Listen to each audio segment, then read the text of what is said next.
Hello friends, welcome back to cinema చాయ్.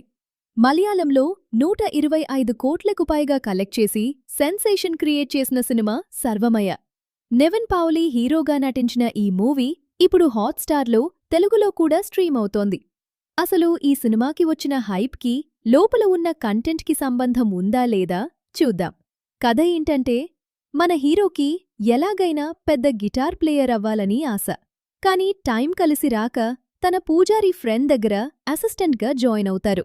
అలా ఒకరోజు ఒక పూజ కోసం వెళ్ళినప్పుడు అక్కడ అతనికి ఎదురైన వింత అనుభవాలు ఏంటి, అసలు ఆ పూజ వెనక ఉన్న రహస్యమేంటి, చివరికి ఏమైంది అనేదే ఈ సినిమా స్టోరీ.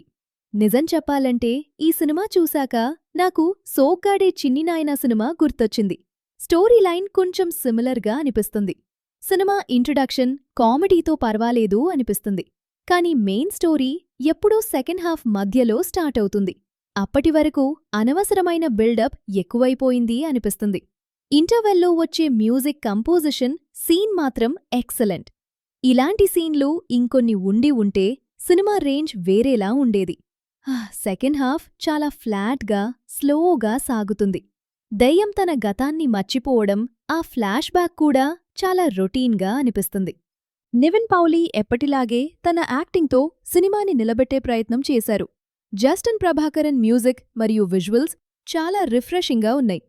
ప్రాణంలేని మనిషితో లవ్ అనే పాయింట్ చాలా మెచ్యూర్డ్గా, యునీక్గా ఉంది.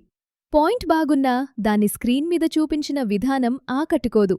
సెకండ్ హాఫ్లో వచ్చే సీన్లు ఏదో అప్పటికప్పుడు రాసి తీసేసినట్టు చాలా డల్గా ఉంటాయి.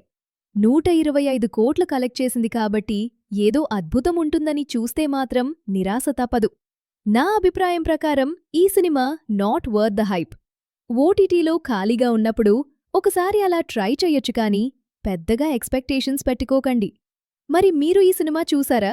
మీకేమనిపించిందో కింద కామెంట్స్లో చెప్పండి. ఇలాంటి మరిన్ని జెన్యూన్ రివ్యూస్ కోసం మన ఛానల్ని ఇప్పుడే సబ్స్క్రైబ్ చేసుకోండి. Thank you.